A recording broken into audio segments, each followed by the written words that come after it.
compagnie Frères Trou de Poussière est une compagnie étudiante. Donc la mairie de Paris nous a demandé expressément de participer à ce forum de la vie étudiante qui a lieu la semaine prochaine.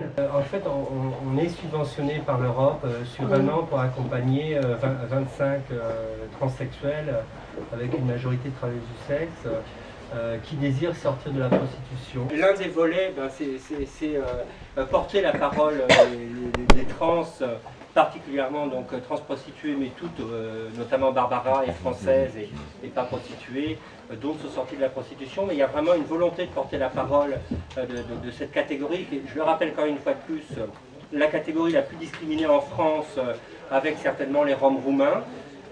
Et l'autre partie, c'est une partie tout à fait ludique où vraiment j'appelle à ce que vous veniez participer parce que vous l'avez vu, c'est vraiment un moment de détente et c'est dans la vie d'une trans sans papier, c'est quand même rare des moments comme ça où on peut se mélanger à la société civile, aller dans des lieux publics et partager des moments où on peut se lâcher et être soi-même finalement. Le but des ateliers, c'est vraiment prendre la globalité de la personne en compte.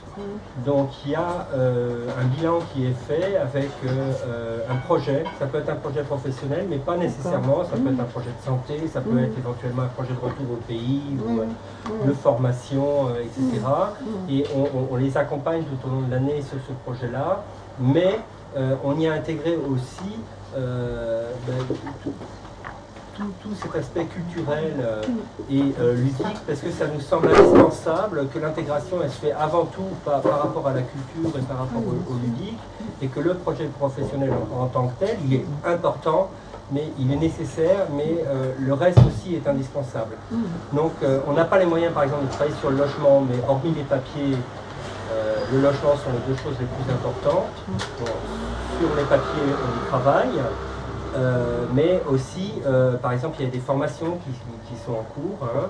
Il y a des gens qui sont en train d'être, des gens qui ont enfin leur papier, qui vont aller sur l'emploi prochainement, qui sont en recherche d'emploi ou qui vont y aller prochainement, donc il y a aussi un travail très important.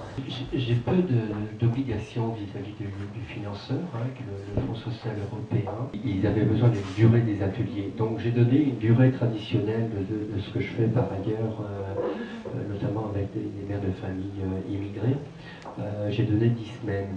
Il est évident que les situations dans lesquelles on plonge ne peuvent pas se régler sur 10 semaines.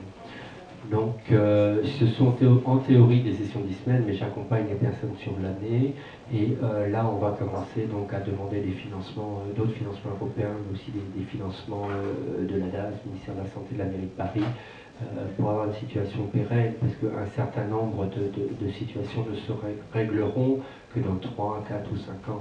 Donc c'est bien évidemment, on échappe complètement aux critères habituels de l'insertion socio-professionnelle. Ce sont des micro-projets qui sont là pour lancer justement des projets plus importants.